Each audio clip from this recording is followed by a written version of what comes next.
Login accepted.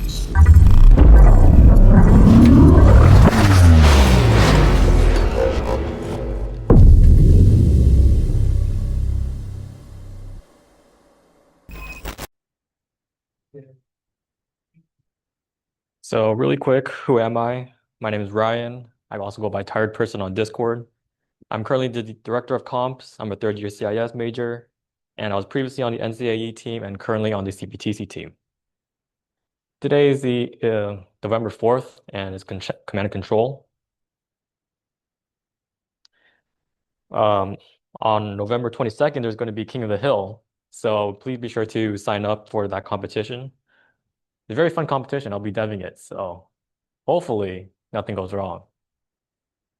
We'll see though. So for today, we're going to go over what is a C2, also known as command and control.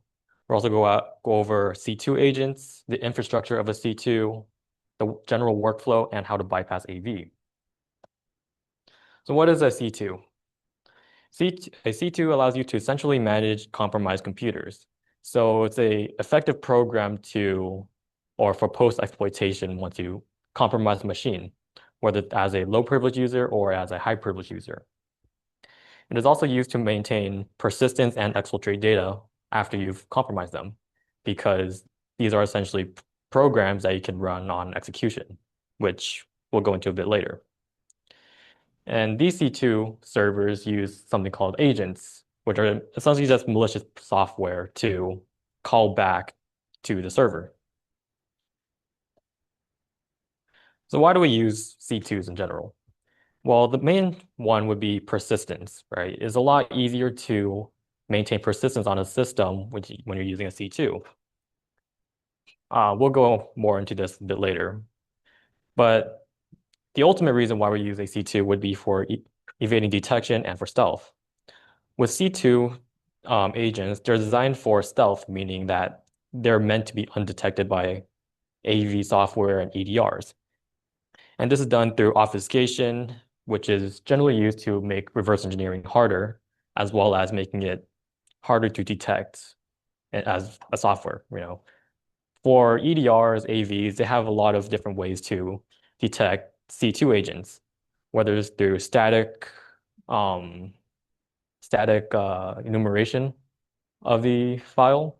So looking through suspicious bytes within the program, or it can be on runtime where it's tracking what the program's process is doing and looking for any malicious activity. So if a program is calling back to a specific server every 10 seconds, that's considered malicious and not normal, because no program really should be calling back every X amount of seconds. So C2 agents. C2 agents essentially call back to a server to check if there's any command. If there is a command, it'll process it as some kind of function call, and it'll send the output back to the server. Finally, it disconnects from the server, and then it just repeats the cycle every X amount of seconds.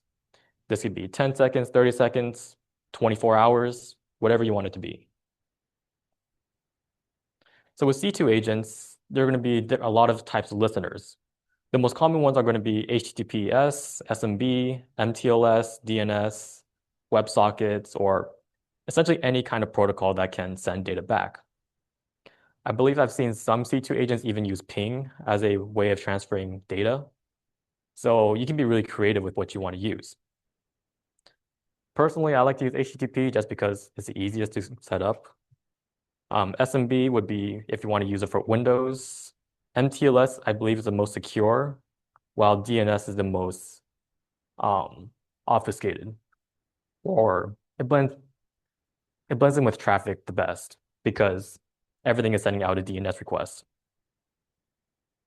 WebSocket is just WebSocket. So for the callback, you don't want to have a constant connection because it's very noisy. If you were a SOC analyst and you see 20 web requests every second, you would think that's pretty suspicious from a single computer. No computer can actually make that many requests per second, at least humanly. So for callbacks, it's generally better to have it call back every X amount of seconds. These are called sleep intervals. And this is why C2 agents connect and disconnect from the C2 server. It's to blend in more with general human traffic so that it goes undetected by SOC analysts and EDR evasion or EDR software. So when processing the commands, C2 agents are best to run in memory for as long as possible. And that means that you're essentially running everything in RAM.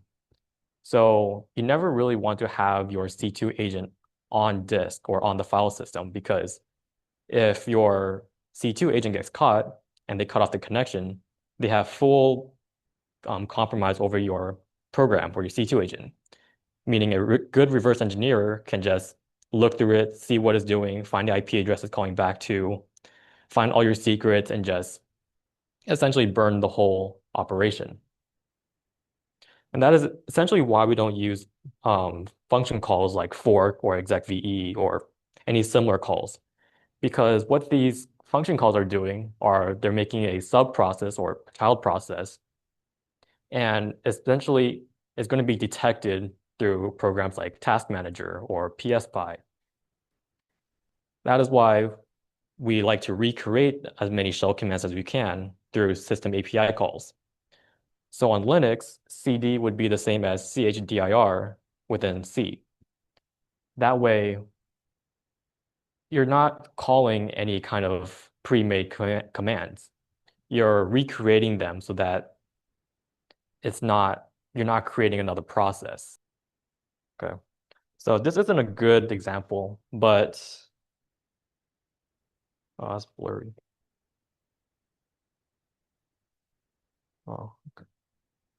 Yeah, so this isn't a good example, but this would be executing a command with fork and execve, where if you see, there's the ls command that's hidden right there with PSPy. It's very easily detected as a process. But if you were to run ls as a recreated command, as shown here, it's not being detected by PSPy, but you're still getting all the output back. Again, it's not a very good example, but it is something to consider when making a C2 server. Now I'm going really fast. Sending output back to a server. So again, every time you're using a C2 agent and processing the command, you want to get the output back, because executing a command without the output is kind of useless, right? So optimally, when you're using a C2 agent to send back a command, you want to use the same connection to send it back, or to get the request and send it back, right? Because if you send another new connection, it makes what, 2 connections in 1 second, if that. So that is very suspicious as network communication wise, but it is sometimes harder to implement depending on the libraries you're using. I know with IOU ring, there was a bit of a problem sending the same output back through the same connection. That is why for Yggdrasil, I made it so that it's just 2 separate connections. It's not the greatest, but it's easier, right? And it's something you have to consider like as a trade-off. Do you want to be easier or do you want it to be stealthier? It really depends on how much effort you want to put in.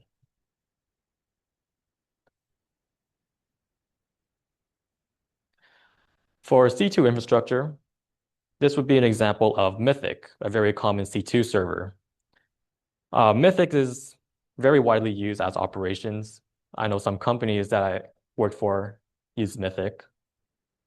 And this would be the general network traffic and infrastructure of Mythic, where your C2 agent, which is, I think this is Apollo, is going through the C2 profile container, sending it back to the Gin web server, and then it branches out into whatever processing it needs. Then if you want to send a command, you would have to go through the Gin web server, I believe RabbitMQ, and then RabbitMQ processes everything. This is very complex, right? So why do we use this? Well, the reason why we use these are because like it just has a general lot of functions. So like, for example, GraphQL allows you to graph out who you've compromised as machines. That way you can visually see what beacons are connected to each other. And that is also something another thing C2 agents can do. You can use them to connect to each other so that you can essentially tunnel traffic through different machines. So an example would be if you have two subnets, right? The two subnets can see each other, but you can't see the second subnet. So if you compromise the first subnet, you can see the second subnet, right? So then if you have an agent on both of them, you can tunnel traffic from the second subnet to your C2 agent. It's a bit complicated, and it does have to do a lot with tunneling and peer-to-peer connections, but that is essentially why we use C2 agents. The Lost Delphi has a lot of really cool functionalities. A simpler diagram would be Yggdrasil, which is what I made. And essentially, the C2 agent connects through the Nginx reverse proxy, which is just kind of like a redirector. And then the Gunicorn Flask app handles all the processing. And then once it grabs the data, it sends it all the way back to the C2 agent for the command to be processed, and then the output is sent back. It's pretty simple. There's also another thing called C3 servers, where you're using third-party applications as the kind of listener or the processor. So for example, the C2 agent on the right side is calling back to Discord, and Discord is sending back the command that is requesting or outputting the data. And we use this because it generally blends in with traffic a lot better. Because instead of making some kind of web request to an arbitrary domain or URL, you're sending essentially a webhook request to Discord. So an EDR or a SOC analyst would say like, oh, it's just Discord. Who cares, right? And it doesn't even have to be Discord. It could be things like YouTube, Lark, Teams, Google Calendars. If you can program it to work on that third-party application, you can use it as a C2 server. And those are just some general examples that I've seen in the wild. As for the workflow, I think Daniel wants to work on this. Typically for the workflow of an attacker to get initial access, they need to get a foothold on the network. So typically that would look like remote code execution on something that is public facing, such as a web server or a something that is a service. And so remote code execution can look like a file upload or shell access. Uh, and for the other method that attackers typically use to get initial access, at least from the external side of the network, is phishing emails. It's not exclusively for emails. Phishing is just a general classification in general, but it is definitely a very common method. It's a bit different from like a exploitation in a public facing thing. It's a thing that relies on human error. Phishing can be simplified into the delivery of a container of a payload. In this example, the delivery method is through email. The container is like an Office, or it is an Office file that is embedded with the payload, or a VBA macro, which is an automated Office like routine. When the file is opened, then the payload gets triggered. A very important part of phishing is to continue the pretext of social engineering, like that the social engineering that is established. This means the payload often comes with a decoy. For example, the Office file with the malicious macro could come with legitimate content or point to a new file entirely. As for persistence, the goal of persistence for an attacker is to maintain access across reboots. Persistence can be run under the context of standard or elevated. In this case, these methods are available to standard users. The common theme here with these methods are automation. Scheduled tasks are routines that are defined with predefined triggers. Auto start will start from programs that are listed in a specific registry key or in the startup folder. PowerShell profiles are run when users create a new window in PowerShell.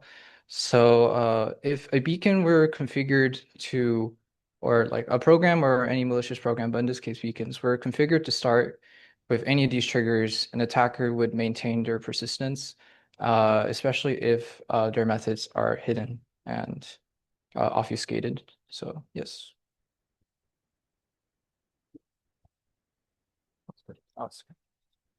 Um, Let's go over an example. Scheduled tasks. Keen-eyed users or keen-eyed people will see that scheduled tasks in Windows are just XML files. Under the triggers field, you'll see the interval. You can specify how often you want something to run. Ryan explained this earlier that it wouldn't be very human for something to run like 20 times per second. So it will be X amount of seconds. So it's easy to specify in the scheduled task. In this case, it's an hour that it would run the specified service. This example isn't an example for necessarily for payloads, but I think it emphasizes the point that the trigger that you set is predefined by you. So this is an example of a network diagram for Yggdrasil C2. And okay, that looks better. So starting with the agent would typically send a GET request to the processor or the listener. And in that case, it starts to register the agent within the database. The agent is registered through the Redis and the MariaDB database, and Yggdrasil core also sends a notification to the CLI, notifying that there's a new callback. Then the listener returns nothing because this is just an initial callback. Nothing is really supposed to be processed by the agent side. So after sleeping X amount of seconds, let's say the operator sends a command to the agent. The command would be stored, or the command would be processed by Yggdrasil core and then stored within Redis database. And we use Redis database because it's just a faster caching, right? So it allows you to easily grab data dynamically as quick as possible. So then Yggdrasil core, or let's say the agent sends another GET request saying that it wants to check for any new commands. Yggdrasil core looks at the Redis database and sees there is a new command. So since there's a new command, it returns it back to the agent so that it can be processed. Then after processing, the agent sends a post request to Yggdrasil core with the output. Yggdrasil core sends the output back to the operator so that they can read it, process it, do whatever they want with it. And then it just repeats the same thing over and over again every X amount of seconds. And as a high-level overview, it's actually not that complicated of how a C2 server works. I've actually used Meta AI from Instagram to make a C2 server. So really, if you vibe code enough, you can make a C2 server. So for bypassing AV, there are various ways to go about it. One way would be automatic obfuscation with tools such as Donut, UPX, Invoke obfuscation, or other online tools. The Donut tool, I believe, obfuscates the shellcode, which is just the hexadecimal interpretation of the actual binary. Personally, I've never used Donut, so I'm not entirely sure how it works, but it definitely is a really popular tool to use. And it's mostly used for Windows. I'm not sure if it's used for Linux at all. UPX is an old Linux packer, which is used to essentially compress and obfuscate a binary. And with UPX, if you remove the magic bytes, it becomes not unpackable, meaning that it's like a one-way zipping. You can zip the file, but you can't unzip it. But the thing is, the binary is still executable in that packed format. So it allows you to get another extra layer of obfuscation beyond what you would do manually. Invoke obfuscation is a PowerShell script to invoke or to obfuscate PowerShell payloads. So commonly, um, you're going to have a PowerShell script to grab your C2 agent or to execute it remotely. That is called a dropper. With invoke obfuscation, you can obfuscate that PowerShell script so that it's not detected by AV. That would kind of tie into like a double wave evasion, where you're obfuscating your PowerShell script and you're obfuscating the way you're executing your C2 agent. And again, there's also like a lot of other GitHub tools you can use, but generally these are the easiest, I would say. As for manual obfuscation, there's a tool called threatcheck.exe that you can use. And combining with Ghidra or some kind of reverse engineering tool, you can look through your binary to see what is being caught. So I guess to further explain threat check, it looks through your binary using Windows Defender to see if it's going to be caught. And if it does get caught, it specifies where within the file or like what specific bytes are being caught by the antivirus. And looking at that byte that it returns, you can go into tools like Ghidra to reverse engineer your own C2 agents, find that byte, and then just obfuscate it. We'll go into like a small example in a bit. Some other manual obfuscations you could use would be obfuscating function or variable names. So instead of having a function called execute CD, right, you would just say, it would just be some arbitrary random string. So whatever kind of string you want it to be. As long as it's consistent and callable, the name doesn't really matter. The naming convention is really just for you. And then another thing you could do would be system call obfuscation, where you're modifying how the system is being called, or you're changing the name of the system call so that once you're decrypting it on runtime, it's going to be the same thing as you would normally. And we'll get into this in just a bit. So this is a example of the threatcheck.exe program. So it takes the input of launcher.ps1 and you're checking for AMSI, which is like is another feature of Defender's AV. So then you see, it looks through the whole binary and sees that there is a bad byte at 0x175.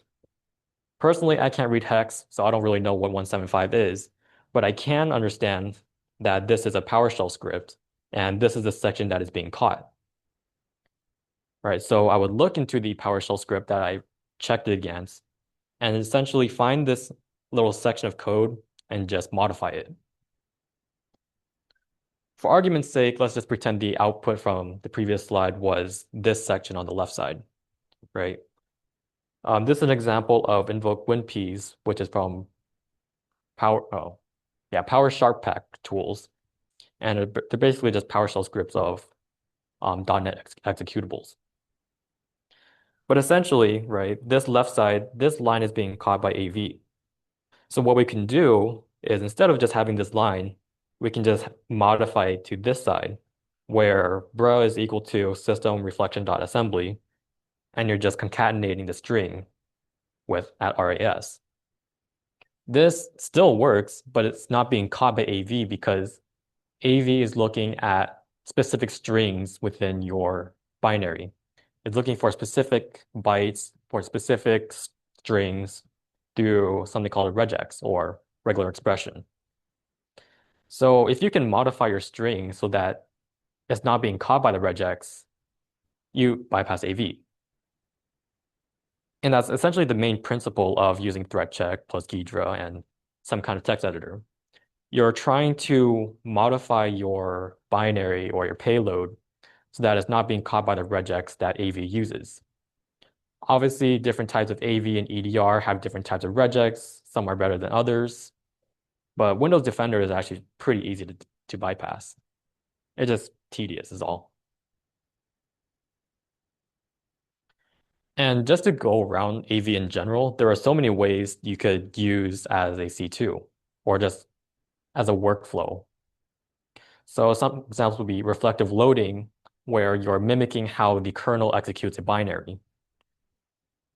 Another thing would be process hollowing and injection, where you're modifying a process, hollowing out a chunk of memory and inserting your code into that empty memory. And these are all really complex examples. But again, droppers, where you have PowerShell scripts that are grabbing your payload remotely and executing them, would be another example of bypassing AV, or at least bypassing how SOC analyzes your network traffic. So these are just some examples that you can look at. There are a lot of documentation about them, not so much on Linux, but a lot on Windows. So if you guys do get into C2 development or malware dev, these are definitely some things you may want to look into if you want to bypass AV, bypass EDR detection, SOC detection, etc. Oh, and that's it. Any questions?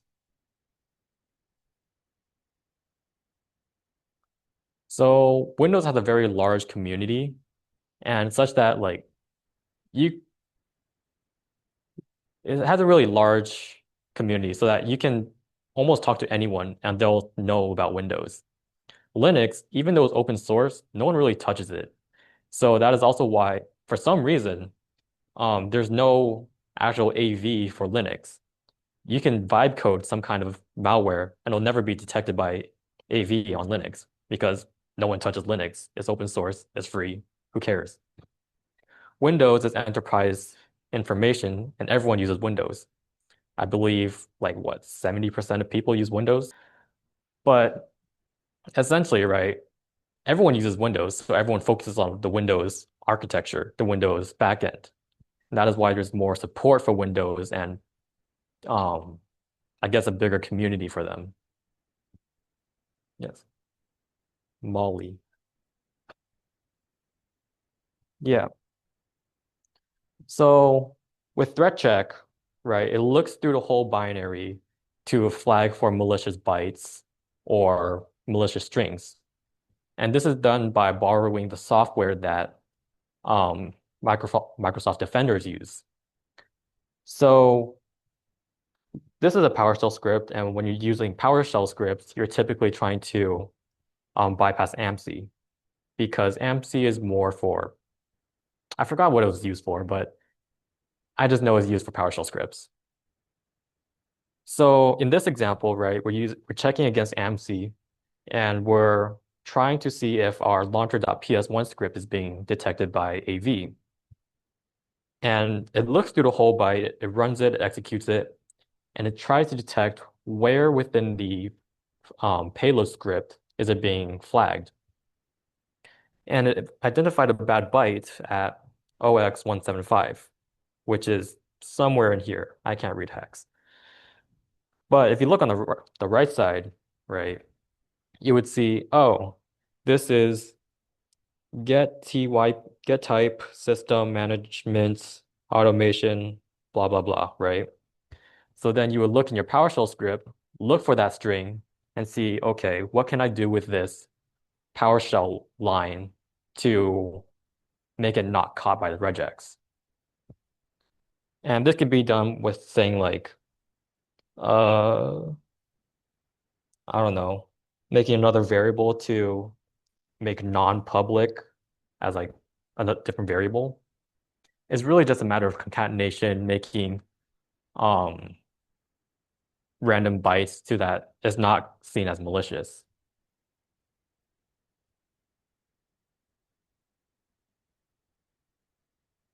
You just have to find what gets flagged because Windows Defender is always being updated through cloud protection. And that is where it's anytime you're finding something on your machine, that piece of malware gets uploaded to Windows. And it's kind of like a hive mind where everyone has the same copy of, oh, this is malicious bytes. Look out for this. And that is also why when you're testing against malware dev, you never want to have real-time protection on, because if it's real-time protection and it gets caught, you may take like 20 steps back from your obfuscation because now it's just being sent to Windows Defender and now it's being caught. I've personally had this experience and I cried. Any other questions?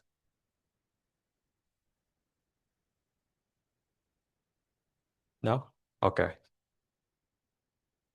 So that's basically it for C2 dev. I mean, I definitely cut a few corners. So if you want to learn more, feel free to reach out. But yeah, go sign up for King of the Hill if you haven't. I'll try to make a good competition. No promises. And yeah, that's basically it.